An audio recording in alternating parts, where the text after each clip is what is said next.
Hey there, Agile Adventurer. Just a quick question. What if, for the price of a fancy coffee or half a pizza, you could unlock over 700 hours of the best Agile content on the planet? That's audio, video, e-courses, books, presentations, all that you can think of. But you can also join live calls with world-class practitioners and hang out in a flame war-free and AI slop-clean Slack with the sharpest minds in the game. Oh, and yes, you get direct access to me, Vasco, your Scrum Master Toolbox podcast. No, this is not a drill. It's the Scrum Master Toolbox membership. And it's your unfair advantage in the Agile world. So if you want to know more, go check out scrummastertoolbox.org/membership. That's scrummastertoolbox.org/membership. And check out all the goodies we have for you. Do it now. But if you're not doing it now, let's listen to the podcast. Hello, everybody. Welcome to our Wednesday, the Leading Change episode this week with Pascal Papathemelis. Hey, Pascal, welcome back. Nice that you have me again. So, Pascal, Wednesday is, of course, the big change day here. And I like to call it change leadership rather than change management, because a lot of the work that we do is help others achieve what they need to achieve instead of telling them what to do, right? And this is all about creating that kind of environment. But change is a process. It's not something we can somehow design and quote unquote install in a team, an organization, or even for ourselves as individuals. So let's look at a concrete example. Tell us the story of a change process that you were involved with and walk us through those steps one by one as they happened. And as you go through those steps, highlight for us the tools, the tips, the tricks, and the techniques you learned back then that you still apply today.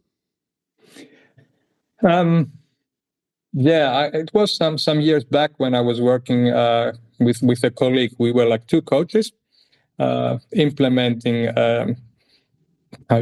getting more agile an organization. And that organization was a daughter company of the German railway and their IT department.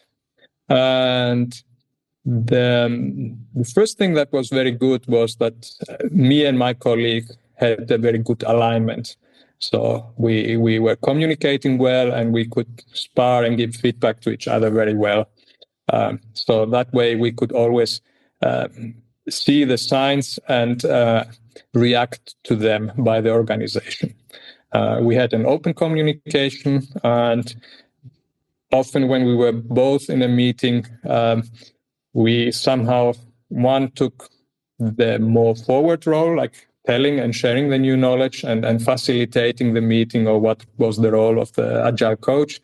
And the other one was perhaps more on the background, observing what was going on. So that way he could more neutral from the back, see what's happening, body language, what are the questions, what things might be missed, so that we could become better in how we run the things. In that organization, they had a very, I would say, history of being more like waterfallish. They had heavy documentation where they would have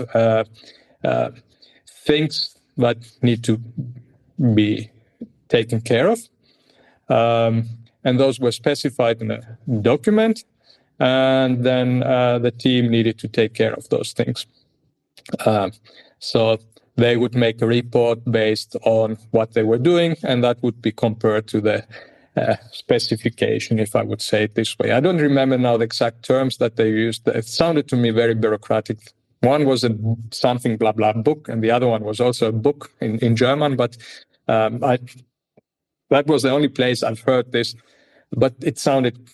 So they had a heavy process, basically.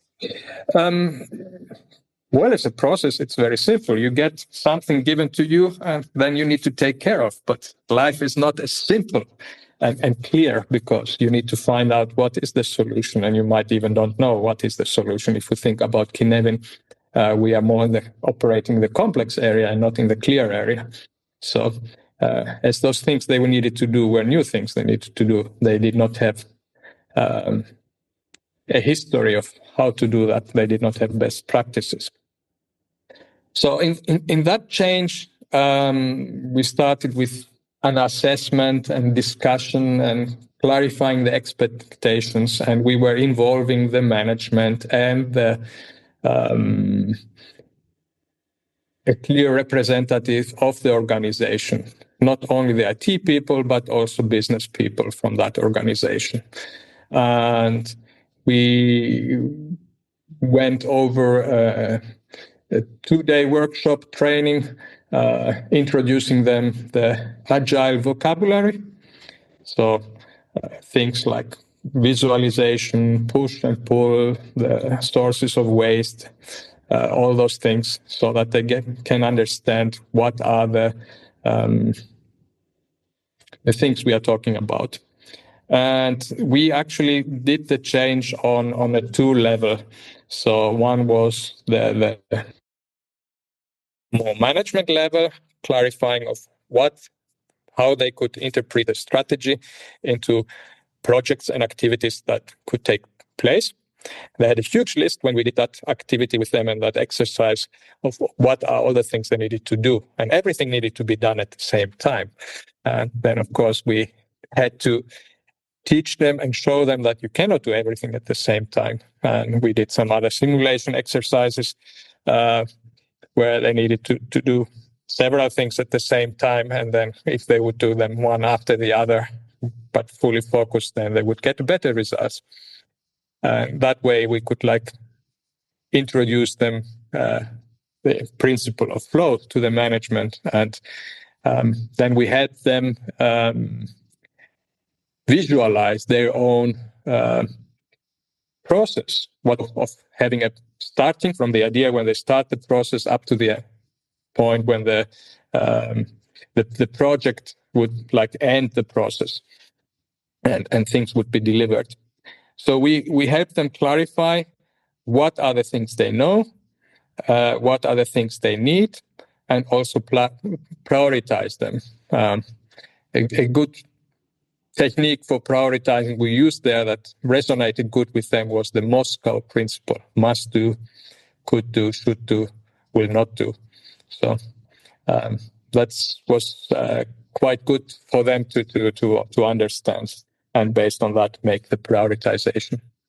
At the same time, we worked also with the team and tried to, the Scrum team that was there, visualize things and create a product backlog for them together and run a few sprints, mainly by us being the role model of the Scrum Master and then having a product owner. That's a role we did not take, but we then asked questions so that the product owner, who was also new to that role, would understand of what it means to prioritize things. And did you have somebody who would then take the Scrum Master role, or how did you prepare that transition? We had a person who took the Scrum Master role, and we had many one-on-one sessions with that person, explaining why we did certain things, what is the purpose of the retrospective, why we choose different retrospective formats. We will run about 3 sprints, us being the role model, and then we were doing it together with the candidate who was selected by the organization to be the new Scrum Master. And we did together a few times, and then we let slowly taking more responsibility and preparing things. So I can remember one meeting where the person thought of a check-in exercise, an icebreaker that did not go on well. And then we jumped in, and then the person was a bit that did not go on well. And then we said, no, next time it will be better. So, and we kind of reflected on that with a positive attitude. So what we could do so that next time. And slowly but slowly, the person got better. And so, and that was a clear case when we started using story points with them. And our main goal for using story points was not to estimate things beforehand, but to enforce, based on the story point discussion, a discussion among the team members to increase the understanding during the refinement process, what is coming to that. And they become better in doing the refinement this way through those discussions. And at the end, they were much better in keeping the sprint plan. So what they were planning to be able to have the stories that they committed to completed during the sprint and be able to show that to the stakeholders. So from this story, I see kind of like 3 layers of work here. So one was helping the management decide where they want to focus and where they want to put the effort. Mm-hmm. Then the second is kind of preparing the team for the transition to a new way of working. So creating the vocabulary, sharing with them what certain things might look like for example, a backlog, the refinement meeting, and so on. And then kind of taking a hands-on approach to how the team worked, modeling the Scrum Master role, helping the product owner grow into that role, and then slowly kind of stepping back and letting the team, the Scrum Master, the product owner take over. Is that how you would describe it? Yes, and that was actually the team we worked with before the COVID pandemic. And then one thing we used quite heavily was because the team was co-located and the management, they were all in the same building. They were very good in then communicating with each other and seeing each other. And we were telling to the PO, if you want to be a good PO, you need to have legs and use your legs to walk around and meet with the stakeholders. And we took a room which some people were not very happy with, and one corridor. So in the room, we had visualized all the things in a kind of a portfolio. If we think about flight levels, it would be the coordination level there. We were visualizing all the projects and the workflow of the projects in what state they were. And also we would visualize user story maps into that room. So if the team was preparing for the refinement for next bigger things, then we would have those there. And then we had in one corridor, we had visually, and visually I mean with Post-its and paper, they would have their backlog and the actual sprint and how they do on that sprint. Yeah, well, that's a great story. Thank you for sharing that. And go ahead. I would say that the key learning from that was that it went so well that they could then very easily adapt to the COVID challenges. So they moved everything then to be digitally because they were good with the visuals. So they then had digitally the visuals on Miro or some other whiteboard, and they were very good to keep on going, even though pandemic changed for many other companies, things were. So they were very resilient in that way. That's a very good story that once you know how to visualize, then you can more easily transition to a remote setting because you can bring that visualization with you. Yes. Thank you for sharing that, Pascal.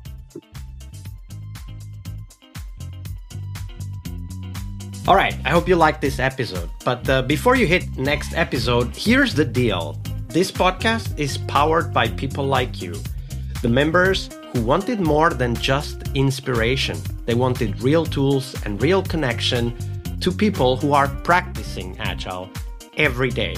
We're talking access to over 700 hours of Agile Gold, CTO level strategy talks, summit keynotes, live workshops, e-courses, deep dive interviews, books, and if you're into No Estimates, we got the pioneers of No Estimates in those deep dive interviews as well.